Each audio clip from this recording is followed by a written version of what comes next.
ಹಾಲು ಉತ್ಪಾದಕರಂದ್ರೆ ಶ್ರಮಜೀವಿಗಳು. ಪ್ರತಿನಿತ್ಯ ಒಂದೊಂದು ಹನಿ ಹಾಲನ್ನ ಉತ್ಪಾದನೆ ಮಾಡಬೇಕಾದ್ರೂ ಕೂಡ ಆ ರೈತರ ಶ್ರಮ, ಆ ಒಂದು ಬೆವರಿಗೆ ತಕ್ಕ ಪ್ರತಿಫಲವನ್ನ ಕೊಡಬೇಕಾದದ್ದು ನಮ್ಮ ಸಹಕಾರ ಒಕ್ಕೂಟ. ಬಂಧುಗಳೇ, ಈ ಒಂದು ಕಾರ್ಯಕ್ರಮ ರೈತ ಬಂಧುಗಳ ನೋವು ನಲಿವನ್ನ ಸಾರ್ವಜನಿಕವಾಗಿ ಸರ್ಕಾರಿ ಅಧಿಕಾರಿಗಳ ಮುಂದೆ, ಸಾರ್ವಜನಿಕ ಪ್ರತಿನಿಧಿಗಳ ಮುಂದೆ ನೋವನ್ನ ಹೇಳ್ತಕ್ಕಂಥ, ಅವರ ವಿಚಾರವನ್ನ ವ್ಯಕ್ತಪಡಿಸ್ತಕ್ಕಂಥ ಒಂದು ವೇದಿಕೆ ಅಂತ ನಾನಾದ್ರೂ ಭಾವಿಸ್ತೀನಿ. ಯಾಕಂದ್ರೆ ಹಾಲು ಉತ್ಪಾದಕರ ಬದುಕು ಬಹಳ ಶ್ರಮದ ಬದುಕು, ಕಠಿಣದ ಬದುಕು. ಬೇರೆ ಯಾವುದೇ ಉದ್ಯಮಗಳಿಗೆ ಹೋಲಿಸಿದ್ರೆ ಹಾಲು ಉತ್ಪಾದನೆ ಅನ್ನೋದು ಬಹಳ ಶ್ರಮ, ಕಷ್ಟದ ಜೀವನ ಅಂತ ನಮಗೆ ಗೊತ್ತು.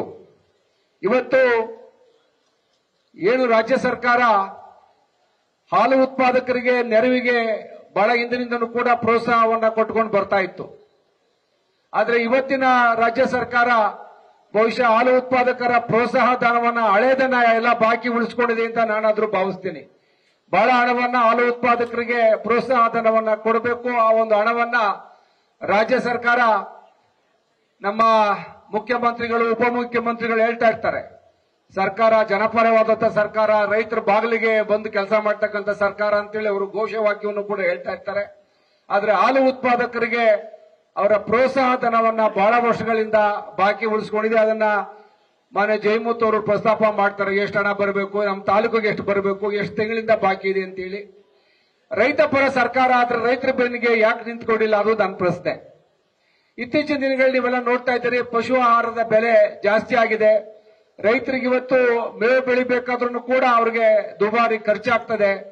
ಈ ನಡುವೆ ರೈತರಿಗೆ ಏನಿವತ್ತು ಬೆಂಬಲ ಬೆಲೆ ಇವತ್ತು ಕೊಡ್ತಾ ಇದ್ದೀವಿ ನಾವು, ಹಾಲು ಉತ್ಪಾದಕರಿಗೆ 30-31 ರೂಪಾಯಿನ, ಬಹುಶಃ ಅದಿನ್ನೂ ಹೆಚ್ಚಿಗೆ ಆಗಬೇಕು.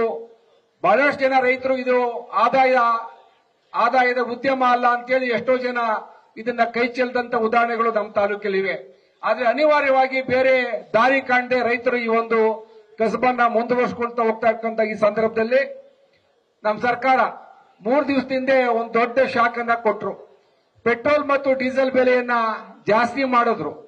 ಇದು ರಾಜ್ಯ ಸರ್ಕಾರ ತಗೊಂಡಂತ ರೈತ ವಿರೋಧಿ ನಿಲುವು. ಈ ಒಂದು ಪೆಟ್ರೋಲ್ ಮತ್ತು ಡೀಸೆಲ್ ಬೆಲೆಯ ಪರಿಣಾಮ ಬಹಳ ಅನಾನುಕೂಲ ಆಗುತ್ತೆ. ನಮ್ಮ ರೈತರ ಬದುಕಿನ ಮೇಲೆ, ಅವರ ಉತ್ಪನ್ನ ಮಾಡತಕ್ಕಂಥ ಉತ್ಪತ್ತಿಗಳ ಮೇಲೆ ಬಹಳ ಅನಾನುಕೂಲವಾಗ್ತದೆ.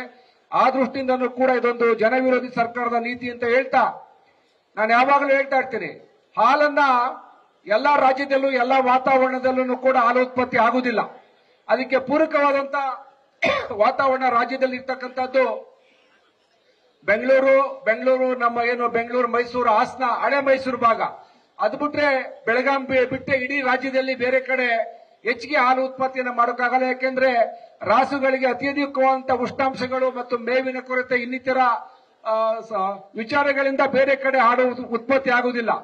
ಅದು ನಮ್ಮ ರಾಜ್ಯದಲ್ಲಿ ಈ ಹಳೆ ಮೈಸೂರು ಭಾಗದಲ್ಲಿ ಹೆಚ್ಚು ನಾವು ಹಾಲನ್ನ ಉತ್ಪತ್ತಿ ಮಾಡ್ತಕ್ಕಂಥದ್ದು. ಪಕ್ಕದ ರಾಜ್ಯ ತಮಿಳುನಾಡಲ್ಲಾಗ್ಬೋದು, ಕೇರಳದಲ್ಲಾಗ್ಬೋದು ಹಾಲು ಉತ್ಪಾದನೆ ಮಾಡೋಕ್ಕಾಗುವುದೇ ಇಲ್ಲ. ಹಾಗಾಗಿ ಹಾಲು ಒಂದು ಬಹಳ ಅಮೂಲ್ಯವಾದಂತಹ ವಸ್ತು. ನಾನು ಯಾವಾಗಲೂ ಹೇಳ್ತಾ ಇರ್ತೇನೆ, ಹಾಲು ಮತ್ತು ಸಕ್ಕರೆಗೆ ಕರ್ನಾಟಕದಲ್ಲಿ ಒಬ್ಬ ಮಿನಿಸ್ಟರ್ ಬೇಕು ಅಂತ ಹೇಳಿ.